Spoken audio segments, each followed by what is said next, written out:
Hey guys, welcome back to Clownfish TV. This is Kneon, and if you are a pop culture journalist or you are a video game journalist, if you haven't been laid off yet, please keep your resume updated. That's all I'm saying, because it's not looking good, guys. It's not looking good for anybody who covers nerd stuff going into 2024. We've been kind of covering the implosion of gaming journalism that really isn't necessary anymore. In fact, a lot of video game companies are bypassing traditional media completely. A lot of video game companies are doing their own directs. They're not even going to shows like E3, which is why E3 crumbled. It's not necessary anymore. That system is not necessary anymore. They have influencers. They have independent bloggers and podcasters now. They don't need these corporate-owned video game sites, nerd sites, as mouthpieces anymore, because they've got lots of other people they can go to. And also gamers and nerds trust, individuals more than they trust these outlets, because these outlets have, and a lot of the people working for them have proven themselves to be dishonest, have proven themselves to be activists in disguise. That probably didn't go as well as I was hoping. You know what I'm saying? Like, it's just the whole thing is imploding. And now we got some more evidence to show that things are so bad that we've got people calling for the government to intervene. I'm not kidding. For the government to intervene to prop up journalism, because journalism is dying. So let's talk about this. Before we get into it any further, please subscribe for more pop culture news, views, and rants, guys. No woohoos today, just boohoos from journalists that are going to lose their jobs. Unfortunately, I mean, some people are actually pretty good. I'm not going to lie. Some people are good. There are some good journalists out there who are getting caught up in the net. We had to lay people off at some of our blogs, and I felt horrible doing it. We had some people that were doing really good work, but the ad rates are not there. Advertising rates are terrible, and that's what bankrolls most of these outlets. It's advertising, banner ads in particular, which are really dodgy right now. In fact, a couple of the big ad networks went out over the summer because they were bankrolled by venture capital, and they imploded. But before we get into it any further, go out to shopclownfish.com if you haven't done so already. Please check out previously on Clownfish TV and Crimson Wren Volume 1, the graphic novels. These are in stock. They are in stock, and yeah, Crimson Wren's totally lettered. These were just the unlettered pages when we had up on Kickstarter and Indiegogo. There are words, don't worry. And also previously on Clownfish TV, which are comic strips, very cute comic strips based on things we've said on live streams and in videos. Check this out. You can go out to shopclownfish.com. They're in stock. They'll ship within a few days of you ordering them. No way to get them there in time for Christmas at this point, but if you don't mind waiting a week or so, you can have something to read between Christmas and New Year's maybe. So anyway, let's talk about this, because again, we've been covering video game journalism kind of imploding. Articles like this, people trying to justify why they need to keep their jobs, and I get it. Nobody wants to get laid off, right? And there are, again, I want to reiterate, there are tons and tons and tons of garbage activists that are pretending to be journalists. I'm not talking about everybody. There are some people out there that, again, are getting caught up in the net that are legit journalists that just want to talk about stuff they love, and those jobs are just drying up. And I think their activist friends definitely help speed up the process. I don't think it was the sole cause of it, but it sure as hell didn't help any. This article here, game journalism layoffs. Everyone suffers without expert criticism. Or you could do what we did back in the day and just ask your friends. And we used to pick up copies of like EGM, because those guys, for the most part, I think, were pretty honest. I think they just kind of gave their opinions. They were fans who were doing what was a very small magazine until Ziff Davis got a hold of it. But it was just kind of a fanzine that you could buy at Walden Books. Remember Walden Books? Anyway, this is coming from the Wrap. As more media layoffs ring in the new year, Americans face prospect of news deserts. News deserts. So the media industry has been rocked this holiday season by news of newsroom layoffs as outlets downsize to combat volatility in advertising after an already brutal year of job cuts. They talk about Condé Nast, Geo Media, which owns a lot of the nerd sites, including, I think, Kotaku is theirs, and Vice Media, as well as Vox Media, all these great millennial media outlets, these bastions of journalistic integrity. They've all cut staff, most of whom already had layoffs earlier this year. Broadcast, print, and digital outlets collectively saw 2,600 journalism jobs cut in 2023, up 48% from 2022 and 77% from 2021. That was during the end of the pandemic. With a collapsing advertising revenue model and more media companies experimenting with AI to create content, see Sports Illustrated. They actually fired their CEO because the CEO of Sports Illustrated was creating not just, he wasn't doing it himself. He actually outsourced to another firm that generated fake authors and fake articles, and he got busted and he got fired, right? But that's what they're doing because they're so desperate. The money's not coming in. They can't pay these people what they're used to getting paid.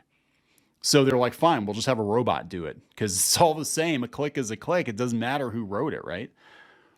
They said the outlook for journalism is dimming.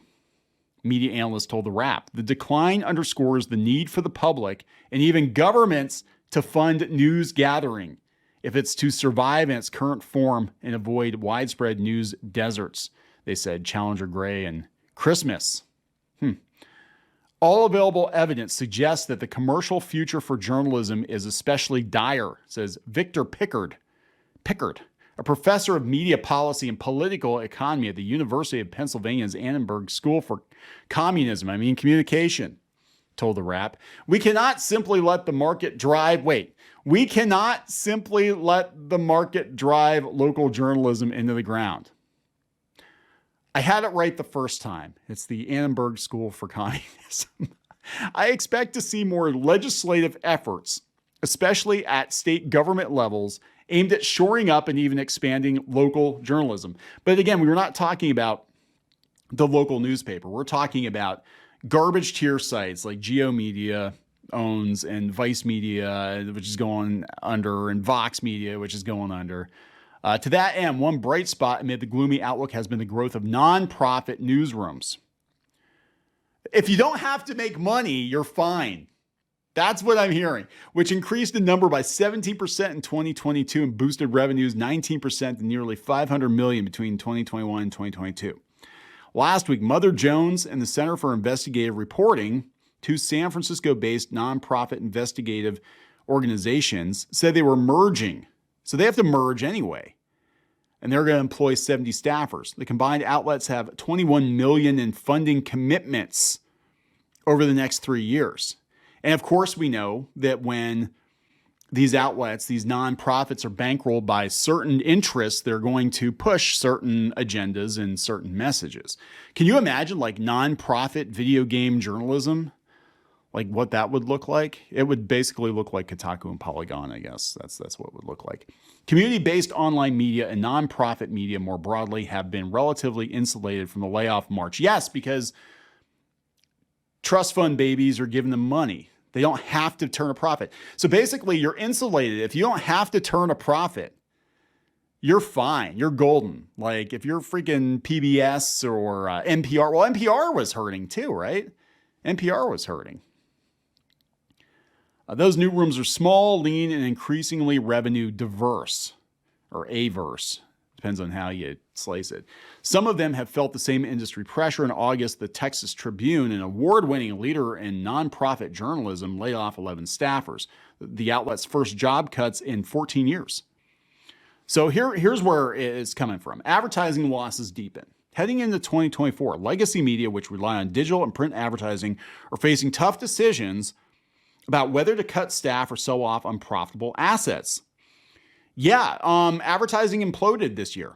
And you can trace it back to Silicon Valley going bust because a lot of these advertising networks were actually propped up with venture capital, right? A lot of these outlets themselves are propped up with venture capital. And when the free money runs out and they have to be profitable, the owners of these sites kind of look at it and they're like, hey, there's no way in hell we're going to be able to turn a profit with this shit that we're churning out every day.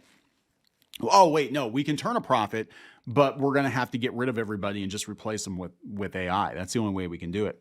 In November, Geo Media shuttered female-forward publication Jezebel after failing to find a buyer for the outlet, citing a lack of advertising traction for the site. They actually did find a buyer for it. It was Paste, but I'm sure they got it dirt cheap.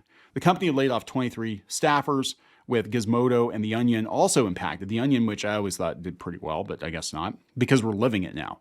Like, The Onion's not even necessary, is it? Because we're living The Onion at this point. You look at headlines from mainstream media outlets and you're like, that is beyond parody. Oh my God, no, it isn't. This is real. This is the world we live in. In the announcement to staffers, Jim Spanfeller cited challenging market conditions and the very difficult decision to trim the workforce. It wasn't difficult at all. Condé Nast said in November it would reduce its staff by 5%. The CEO said the company is having to respond to digital advertising pressure and a decline in social media traffic.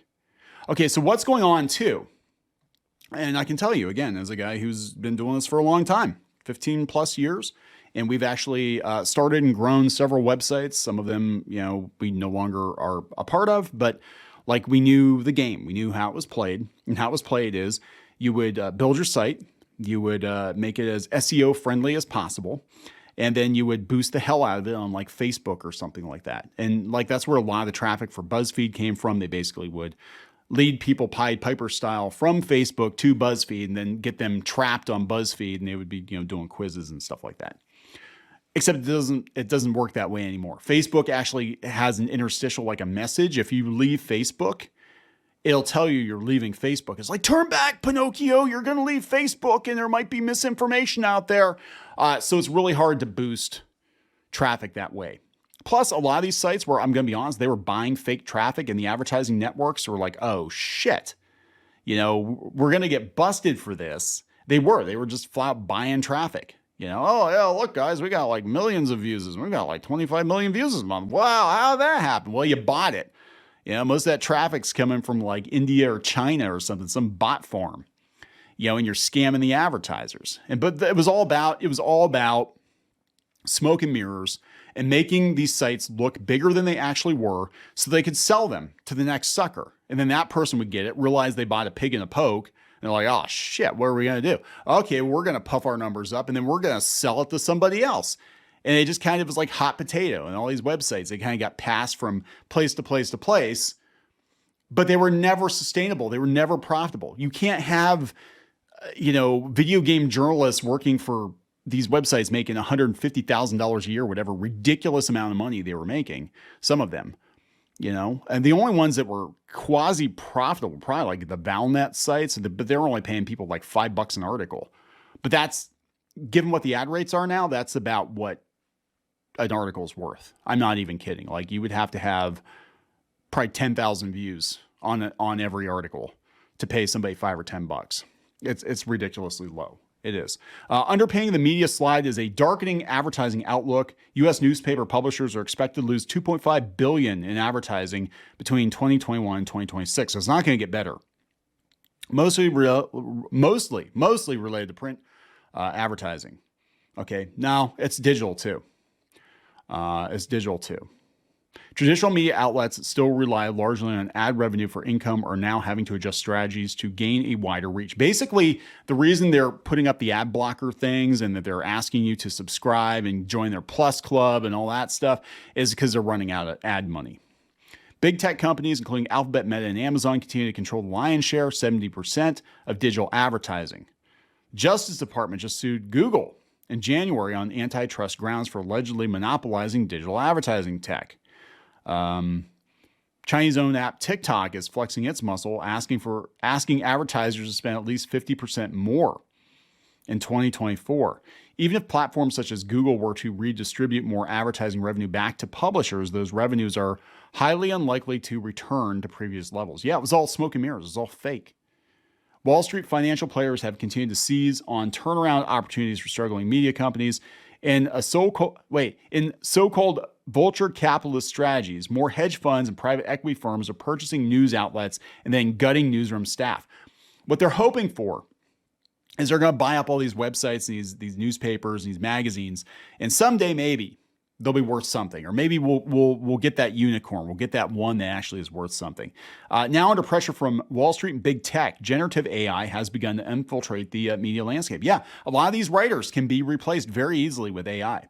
If you're looking for a factual article, AI is probably going to give it to you before some of these activist journalists. Now, that being said, AI is far from perfect. I mean, I've seen some like really egregious errors, and they try to, kneecap it too, like, oh yeah, it doesn't have the most current data, but you can get access to the most current data. There are ways to, and I think some of the AI actually does have access. But what Google's doing is really kind of insidious, is when you look for something, certain terms, certain trending thing, whatever, they actually will give you an AI snippet that kind of is an overview of the story that you're looking for. Or if you're just looking for like tips on a video game, or, hey, explain this controversy to me, they'll give you an AI snippet. You don't even need to visit any of the websites. It'll cite them as sources, but you don't need to visit any of the websites. So they're just cutting the websites out completely. That's what's going on. They talk about Sports Illustrated using AI to create fake writer profiles, and they fired a bunch of people. Investment is needed to avoid news deserts, according to another college. The news desert metaphor will soon cease to make much sense because we'll all be living in such an area. News deserts will encompass the entire country unless we get some government funding. Heading into another presidential election year, news audiences are expected to grow to some degree. But analysts who spoke to the RAP fear it may not be enough to slow the layoff train. A small election year bump could benefit media companies. However, this is unlikely to make much of a difference. Actually, Jezebel got purchased by Paste, we believe, because they were going to use it for politics, for political articles. And they might make their money back in like a year and then just dump it again. Who knows? The general public will need to take responsibility to help stabilize the industry. Making sure we invest in local news, whether monetarily or by consuming local news content, is crucial. Or people listen to, I'm going to be honest, they'll listen to the personalities they like. And a lot of those personalities, they're not on the local news stations. They're not writing articles for the local newspaper. They're podcasters, they're YouTube people. The health of the journalism industry is closely tied to the health of our democracy. When layoffs happen, the public becomes less informed, which puts our very democracy at risk. When layoffs happen, there are fewer media outlets to control the flow of information. We can't let that happen because, golly, what if there's another pandemic? Who's going to tell the public what to believe? Who's going to do that? We need to make sure that we have our people in place. So there we go, guys. It's not looking good. If you're a journalist, and I started out as a journalist, I don't know if I've really gone into detail about my career with those of you who listen, who care to listen, but I actually started out as a journalist. That's what I did. I worked for newspapers, and I actually was a managing editor for one of the highest circulation weekly newspapers, imagine that, weekly papers in the state of Pennsylvania by the time I was 25 years old. I worked a lot. I worked like 16 hours a day. I almost got divorced because I worked a lot. And then it was all kind of for nothing because it just like that whole thing implodes. So then I got into web development after that. But I know how it is. It's tough. It's a tough job, but that was back when we had actual journalists, and not activists pretending to be journalists, and not bloggers who should just like stick to Tumblr. We had actual journalists who would actually go out and talk to people and get the story. But even then, we had to, a lot of times, kowtow to advertisers. I mean, that's just the nature of the beast. It kind of sucks, but there it is. No advertising money. There's no news. And this might be a good thing. I think things are going to recalibrate for sure. So I'm going to wrap this one up. Please subscribe for more pop culture news, views, and rants, guys. We'll talk later.